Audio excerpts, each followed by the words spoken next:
ఓం శ్రీ గురుభ్యో నమ. గం గణాధిపతయే నమ. శ్రీమాత్రే నమ. శ్రీ తులసి ఛానల్ వీక్షకులకు స్వాగతం.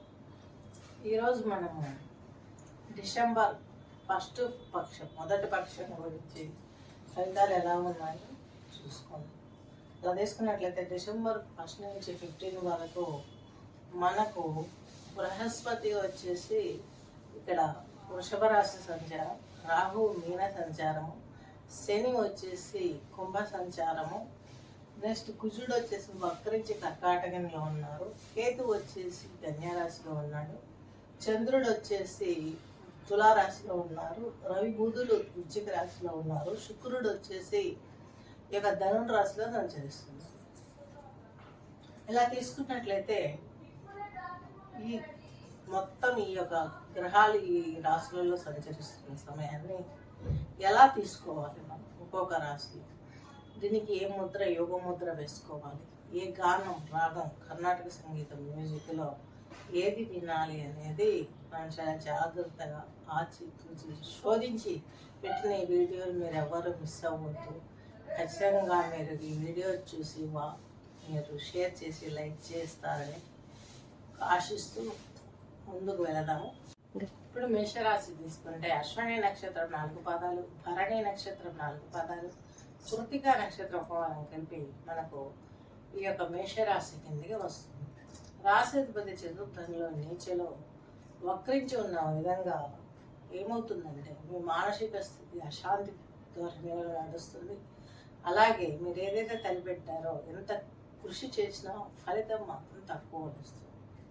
దీని నుంచి మీరు బయటపడాలంటే, ఎందుకంటే 4th హౌస్లో ఉండడం చాలా మంచిది, పాపకే గ్రహాలు కేంద్ర స్థితిలో ఉండడం చాలా మంచిది. వక్రించున్నారు కాబట్టి కొంచెం చేసే పనులలో నిదానం ఏర్పడుతుంది. అది కూడా ఎందుకు, శని భగవంతుడు తన తృతీయ వీక్షణ ద్వారా కుజస్థానాన్ని అయినటువంటి మేషరాశిని చూస్తున్నారు. దీని మూలంగా మనకు అనేకమైనటువంటి ఇబ్బందులు కలుగుతున్నాయి. సో ఇక్కడ మీరు చేయవలసినది ఒకటి రుణహర్త కుజ స్తోత్రం ఒకటి, వల్లీసరామ సుబ్రహ్మణ్య స్తోత్రం ఒకటి పారాయణ చేయాలి.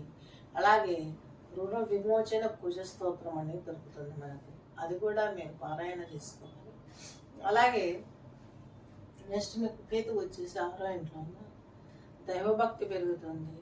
అలాగే సోషల్ మూమెంట్స్లలో క్రయ విక్రయాలు నడుస్తాయి.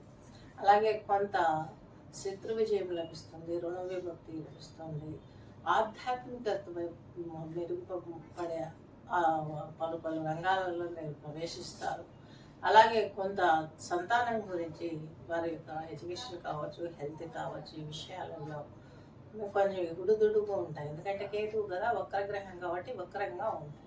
అలాగే మీకు సంతానమే కాకుండా ఈ యొక్క రవి మీకు సంతాన భాగ్యం కారకుడు, నేను అష్టమంలో పడ్డాడు, అందుకని మీకు బుధుడుతో పెంచున్నాడు. బుధుడు మీకు షష్టాధిపతి, ఈ యొక్క పంచమాధిపతి అయినటువంటి రవితో మీకు అష్టమంలో ఉన్నారు కాబట్టి సంతానానికి సంబంధించిన ప్రాబ్లమ్స్, అలాగే మీకు మ్యారేజ్ కాని వాళ్ళకి మ్యారేజెస్ దగ్గరికి రావడం వెనక్కి వెళ్ళడం, అలాగే కొంత ఫైనాన్షియల్ సపోర్టు త్వరగా గెయిన్ కాకపోవడం, ఉన్నత విద్యా ఉద్యోగం కోసం ప్రయత్నం చేసే వారికి కొంత ఈ యొక్క సండే రోజు ఆదివారం రోజు మీరు 4:30 నుంచి 6 గంటల వరకు దీపారాధన చేశారంటే ఇది రాహుకాలం అవుతుంది సండే రోజు. దీని మూలంగా వచ్చిన నెగటివ్ ఇంప్రెషన్స్ అని మనకు ఫాస్ట్గా రికవర్ అవ్వడానికి ఉపయోగం. మేషరాశి వారు కాంబోధి రాగం వినటం ఎంతో శ్రేయస్కరం. మీరు కుజుడు వక్రించము కుశుద్ధంలో ఉన్నాడు కాబట్టి కుజగ్రహాన్ని మీరు ఎట్లా శాంతిపరచుకోవాలంటే, ఇదైతే తత్వం, ఈ ప్లేస్ అయితే మీకు గ్రహం. ఇప్పుడు ఇక్కడ బుధుడు, రవి, శని, గురువు, ఈ మధ్యకాలంలో శుక్రుడు, కుజుడు, ఇక్కడ శుక్రుడు, ఇక్కడికి వచ్చేసరికి చంద్రుడు. ఇప్పుడు కుజగ్రహాన్ని మనం ఇట్లా చేసుకోవాలి, ఇలా పెట్టాలి. ఇదే గురువు అయితే ఇలా పెట్టుకుంటాం, కుజ కాబట్టి ఈ ప్లేస్ పైన నొక్కి పెట్టి ఈ యొక్క బొటన వేలుతో నొక్కి పెట్టేసి ఈ 2 చేతుల్ని ఇలా పెట్టేసుకొని శ్వాస మీద ఫోకస్ చేసి ఈ కాంబోధి రాగం విన్నారంటే మీకు చక్కని ఫలితాలు వస్తాయి. ఒక్క 15 డేస్లో మనకి ఏమవుతుందో అనుకుంటారు, కానీ ఒక్క క్షణంలోనే మనకు చాలా పరిణామాలు జరుగుతూ ఉంటాయి. మన దిశ బాగలేనప్పుడు ఒక్క సెకండ్ చాలు. మనం అంతలం ఎక్కాలన్నా, అధపాతాళానికి వెళ్ళాలన్నా ఓన్లీ 1 సెకండ్ చాలు. కాబట్టి దీన్ని మీరు చేయగలరని ఆశిస్తూ స్వస్తి.